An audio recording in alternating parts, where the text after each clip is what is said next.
एक बहुत ही भोला भाला सा आलसी लड़का था। वह कोई काम नहीं करना चाहता था, बस खाना खाता, घूमता और सोते रहता था। एक दिन उसे किसी ने बताया कि एक आश्रम है जहाँ पर कुछ नहीं करना पड़ता है और हर दिन 2 समय का खाना और नाश्ता मिलता है। तुम वहां जाकर के रहो। उस आलसी लड़के ने सोचा कि ये तो बहुत ही बढ़िया है और वे उस आश्रम में जाकर रहने को सोचा। और फिर वही भोला भाला आलसी लड़का अपना सारा सांसारिक जीवन छोड़कर उस आश्रम में जाकर रहने लगा। आश्रम में गुरुजी रहते थे। वे कुछ समय सबको प्रवचन देते हैं। वे आलसी लड़का सुनता था, बाकी समय आराम करता था और फिर भर पेट खाना खाकर सो जाता था। ऐसे ही उस लड़के का दिन गुजरता गया। एक दिन उस आश्रम में कुछ भी नहीं बना। नाश्ते के समय नाश्ता नहीं मिला। उसने सोचा नाश्ता नहीं मिला, भोजन तो मिलेगा। अब भोजन के समय भी उसे भोजन नहीं मिला। लड़का दौड़ करके गुरुजी के पास गया और उसने पूछा कि आज भोजन क्यों नहीं बना। गुरुजी ने कहा कि बेटा, आज एकादशी है और जितने भी आश्रम के सदस्य हैं उनका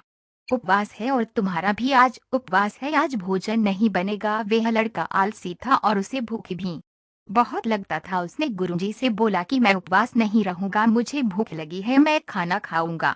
गुरुजी ने बोला ठीक है, जाओ भंडारे में से सामान लेकर के आओ और आश्रम में नहीं बाहर ले जा करके बना लो, लेकिन याद रखना भोजन बनाने के बाद सबसे पहला भोग भगवान को लगाना और फिर तुम प्रसाद पाना। वह लड़का बोला ठीक है और फिर अनाज लेकर नदी की ओर पहुंचा। भोजन पकाने लगा, तैयार हुआ। उसके बाद कहने लगा कि भगवान श्री राम आइए, पधारिए, भोग लगाइए। अब जब वो से लगा कि भगवान तो आ नहीं रहे हैं तो फिर कहने लगा कि मुझे मालूम है आपको तो अच्छा खाने की आदत है, मैं बना नहीं पाया और मुझे अच्छा भोजन बनाने भी नहीं आता, लेकिन जो भी रूखा सूखा बना है आकर खा लीजिए। भगवान श्री राम उसकी सरलता पर बहुत ही प्रसन्न हुए और उस लड़के को दर्शन दे दिए। उसने देखा कि भगवान श्री राम आए हुए हैं और उनके साथ में माता सीता भी आई हुई है, लेकिन लड़के ने सिर्फ 2 लोगों के लिए ही भोजन बनाया था, एक अपने लिए और दूसरा भगवान के लिए। और अब क्योंकि भगवान के साथ माता सीता भी आई हुई थी तो उसने उस भोजन को माता सीता और भगवान के सामने ग्रहण करने के लिए रख दिया। भगवान श्री राम और माता सीता ने भोजन किया और उसके बाद जब वे जाने लगे तो ये भोला सा आलसी सा लड़का बोला कि प्रभु आप आए, दर्शन दिए, बहुत अच्छा लगा। मुझे खाने को कुछ नहीं मिला, लेकिन कोई बात नहीं, लेकिन आपसे एक विनती है कि अगली बार जब आप आएंगे तो कितने लोग आएंगे ये बता दीजिए, ताकि मैं उतने लोगों के लिए भोजन बना कर रखा रहूं। भगवान श्री राम मन ही मन मुस्कुराए और फिर अंतर ध्यान हो गए। लड़का आश्रम गया, दिन बीतता गया और फिर एकादशी का दिन आया और इस बार उसने 3-4 लोगों के लिए अनाज लेकर के खाना बनाने के लिए नदी के किनारे पहुंचा और उसने बड़े प्रसन्नता से भोजन बनाया और इंतजार करने लगा कि प्रभु आइए और भोग लगाइए। इस बार लड़का देखता है कि भगवान श्री राम पूरा राम दरबार लेकर के आए हैं, जैसे माता सीता, लक्ष्मण, भरत, हनुमान जी और सभी लोग आए हैं। लड़के ने 3-4 लोगों का भोजन बनाया था और इस बार भी भोजन कम पड़ गया। लड़के ने निराश होकर भोजन को प्रभु के आगे रख दिया।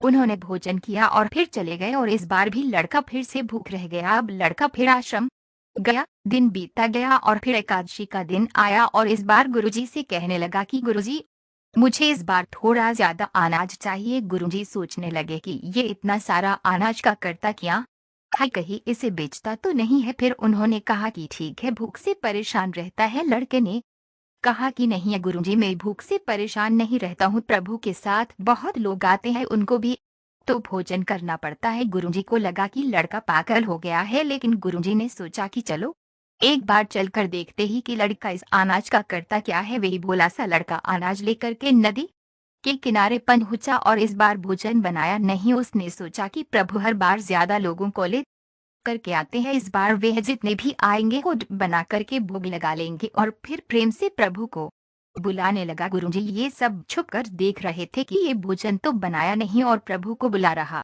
है, लेकिन लड़के ने देखा कि इस बार प्रभु के साथ बहुत से लोग आए हुए हैं तो उसने प्रभु के सामने हाथ जोड़ करके कहा कि प्रभु माफ करना, आप बहुत सारे लोग आते हो, मुझे संख्या पता नहीं होती है और मेरी हिम्मत भी नहीं होती है कि इतने सारे लोगों के लिए भोजन बनाओ, आप स्वयं आइए, बनाइए, खाइए और भोग लगाइए। प्रभु मुस्कुराते हैं और अपने साथ आइए सभी लोगों के साथ मिल करके भोजन बनाते हैं। गुरुजी ये सब छुप करके देखते हैं और फिर लड़के के पास आकर के कहते हैं कि तुम ये कर क्या रहे हो? लड़का कहता है कि गुरुजी, आपको दिख नहीं रहा है कि भगवान श्री राम पधार चुके हैं, माँ सीता आए हुए हैं, हनुमान जी आए हैं और भी सभी लोग आए हुए हैं, भोजन बन रहे हैं।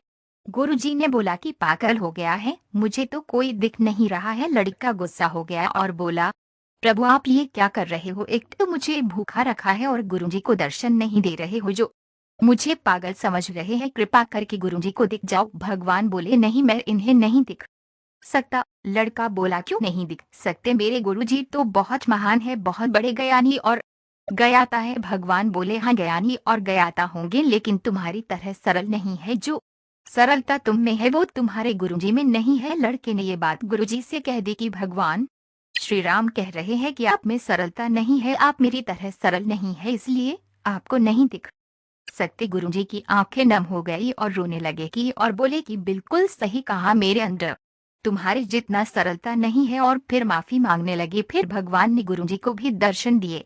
ये कहानी हमें सिखाती है कि जीवन में सरलता सबसे आवश्यक है। जितने सरल बने रहेंगे उतना जीवन में आगे बढ़ते चले जाएंगे। जब आप सरल होते हैं तो आप खुद भी मुस्कुराते हैं और दूसरों को भी मुस्कुराने की वजह देते हैं।